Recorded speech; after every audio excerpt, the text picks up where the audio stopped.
Ciao a tutti, mi chiamo Roberto Perere, sono nato nel 1962, sono figlio dell'importatore, ex importatore Zundap per l'Italia e questa è la mia passione da sempre, da quando sono nato, praticamente come se fossi nato in moto. E mi piace tantissimo il fuoristrada e faccio gare d'epoca in questo momento. Ho corso negli anni passati, diciamo fine anni 70 fino al 1990 nelle gare, diciamo, di campionato normale, e poi mi sono messo a fare il campionato gruppo 5 fino a quest'anno.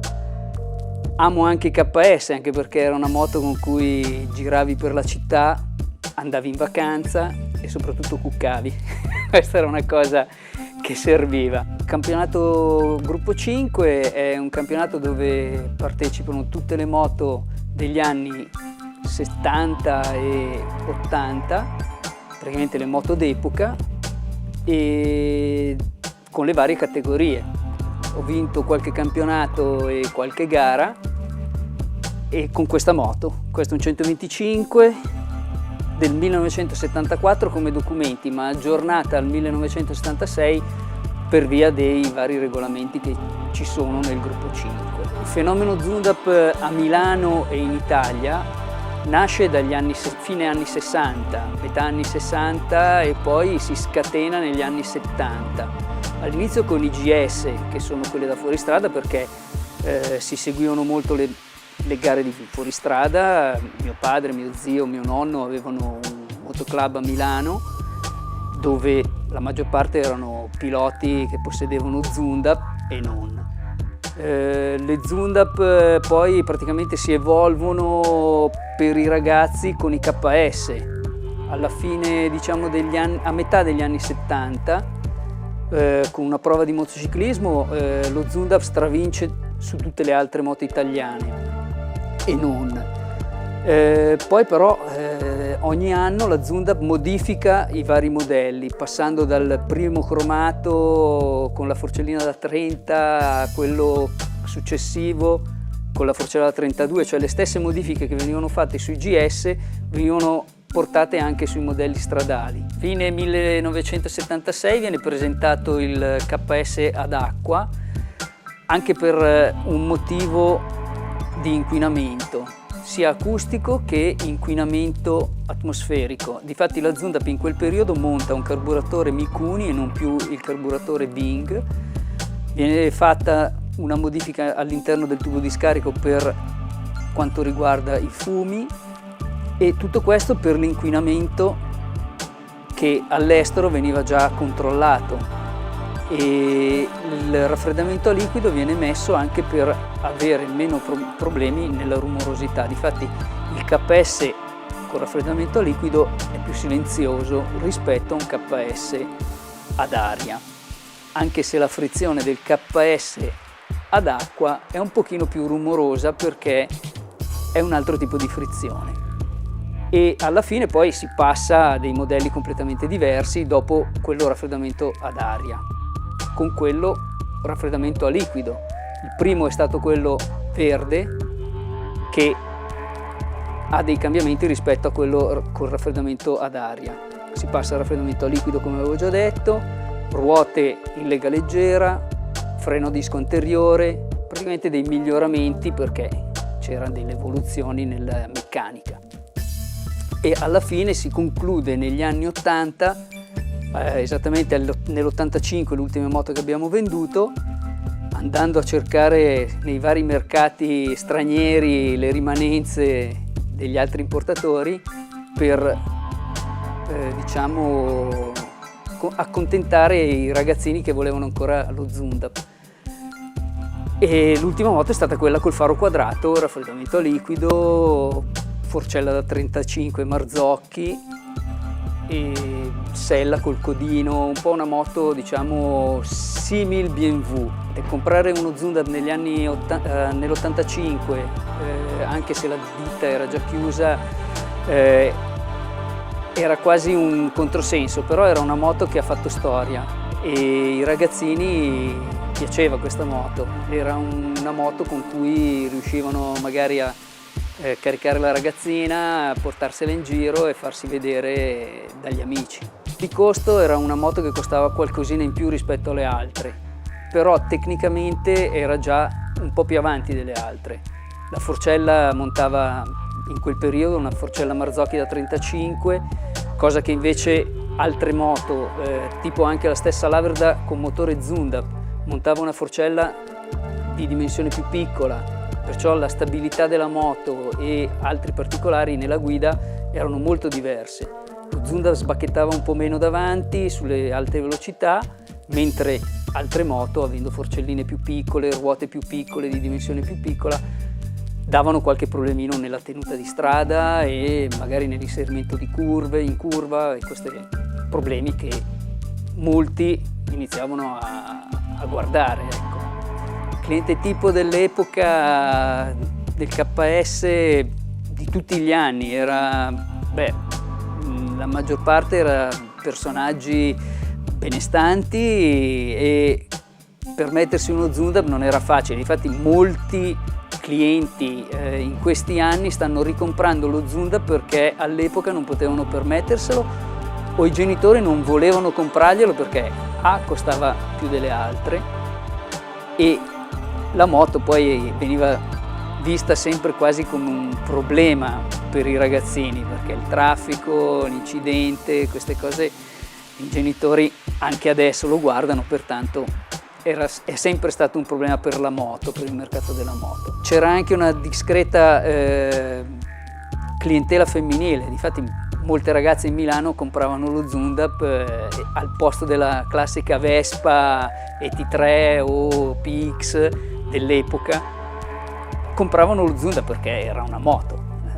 La Vespa era uno scooter e veniva vista come una cosa magari leggermente inferiore, ma lo Zundap anche la clientela femminile ne ha avuta abbastanza. Infatti ricordo tanti clienti donne vengono ancora in questo negozio perché all'epoca avevano comprato lo Zundap. Diciamo che a livello di prestazioni era il top questa moto, anche come meccanica, pur essendo un motore oramai molto usato, perché questo motore non si è evoluto tanto, però è passato da un raffreddamento ad aria a un raffreddamento a liquido. Il raffreddamento a liquido in quel periodo non era così conosciuto e non era così usato, se non su moto da gara o su moto da fuoristrada, dove serviva un raffreddamento continuo più elevato. Mentre sulle moto che si usava per strada poteva anche andare bene un raffreddamento ad aria, però prestazionalmente un raffreddamento a liquido avevamo una prestazione superiore. Allora all'epoca si preparavano queste moto e venivano preparate, a parte i cilindri, che molti volevano la cilindrata 175 pur avendo 16 anni e non poterlo usare, e si montava il cilindro 175 con l'albero motore 175, cioè in quel periodo molti volevano la moto preparata perché le sfide per Milano e non venivano giornalmente, e allora a questo punto c'erano tante preparazioni, dalla trasformazione di cilindrata alla vera preparazione del motore, il cambio di carburatore, si montavano le espansioni, non c'era più la marmita classica, quella sigaro lunga cromata, trasformazioni se ne fatte. Poi si interveniva anche, non so, sulle pedane pieghevoli, manubri bassi, tante trasformazioni, perché poi i ragazzini c'erano quelli che volevano il top e si cercava di dare il top. Poi c'è stata anche una trasformazione a livello di estetica, solo di verniciatura. C'erano delle preparazioni anche a livello estetico, facendo delle trasformazioni di colorazioni sfumate. Non so, vari colori. C'era mio zio Daniele Perere, che era uno dei fautori dell'importazione della Zundap in Italia insieme a mio padre, che staccatosi poi da mio padre, aprendo un suo negozio, faceva queste trasformazioni e anche a livello estetico veniva curato. Si cambiavano i dischi del freno davanti mettendo dei dischi forati per avere una frenata superiore e migliore, un raffreddamento sul disco. il livello estetico era proprio questa trasformazione di colorazione, e anche questa fa parte del periodo dei paninari a Milano. Allora, la moto oggi non è più una fonte di unione tra i ragazzi, perciò ci si trova magari per altri motivi e con altri sistemi. Il bello invece di allora era proprio ritrovarsi, partire in gruppo, andare a girare per Milano o dintorni, fare dei viaggi insieme. Le moto praticamente, fare un confronto, quasi non esistono.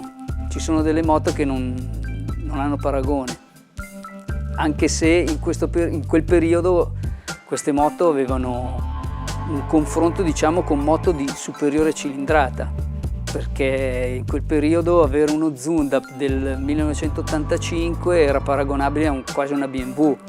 Trovare uno Zundap in questo periodo è molto difficile, prima cosa perché non sono state vendute tantissime moto, anche se ne abbiamo vendute abbastanza in tutti questi anni, perché dal 65 fino all'85 abbiamo venduto solo Zundap, in prevalenza solo Zundap, e però ogni anno non abbiamo venduto tantissime moto, ma abbastanza.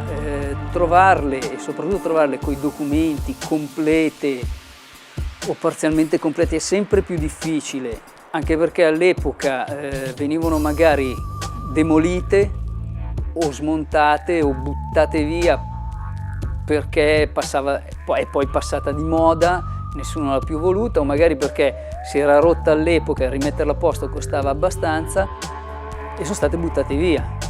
E trovarle adesso già complete è un miracolo quasi.